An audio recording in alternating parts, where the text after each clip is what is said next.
اپنے من میں ڈوب کر پا جا سراغ زندگی، اپنے من میں ڈوب کر پا جا سراغ زندگی، تو گر میرا نہیں بنتا نہ بن اپنا تو بن۔ اپنے من کے اندر جو اپنی زندگی کا سراغ پا جائے گا وہی کامیابی پائے گا، وہی فلاح پائے گا۔ اپنے آپ کو پہچاننا بہت ضروری ہے۔ اپنے آپ کو پہچاننے کے بعد اپنی زندگی کو خود لیڈ کرنا بہت ضروری ہے۔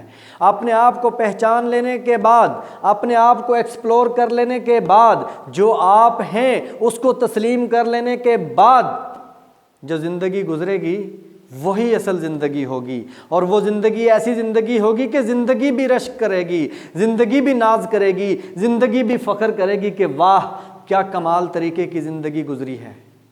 لیکن اگر آپ پریشانیوں میں ہیں، اور پریشانی کیا ہے کہ میں غریب ہوں، ارے بھائی غریب ہو تو کیا ہو، خودی نہ بیچ غریبی میں نام پیدا کر۔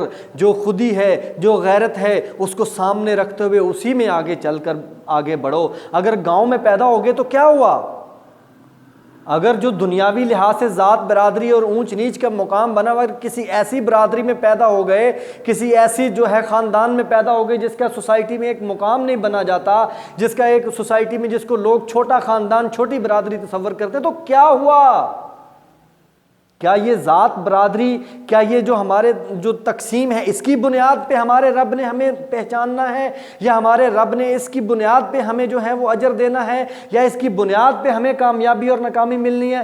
ہرگز نہیں۔ کامیابی اور ناکامی تو اپنے من میں ڈوب کر پا جانے کا نام ہے۔ اپنے من میں ڈوب کر سراغ زندگی جب پا جائیں گے، اپنی زندگی کو خود لیڈ کریں گے، تو یہ جو تصور ہمارے ذہن میں ہے کہ میں تو پنڈ سے بلانگ کرتا ہوں، شہر والوں کا کیسے مقابلہ کروں گا، تو شہر والے آپ کے لیے کھڑے ہوں گے، شہر والے آپ کے لیے کھڑے ہوں گے کہ ہم نے اس کا استقبال کرنا ہے، ہم نے اس کو جو ہے عزت دینی ہے۔ وہ کب ہوگا؟ جب ہم اپنی زندگی کو اپنے انداز میں نہیں، اس اصل حقیقت کے انداز میں گزاریں گے، خودی کی پہچان کر کے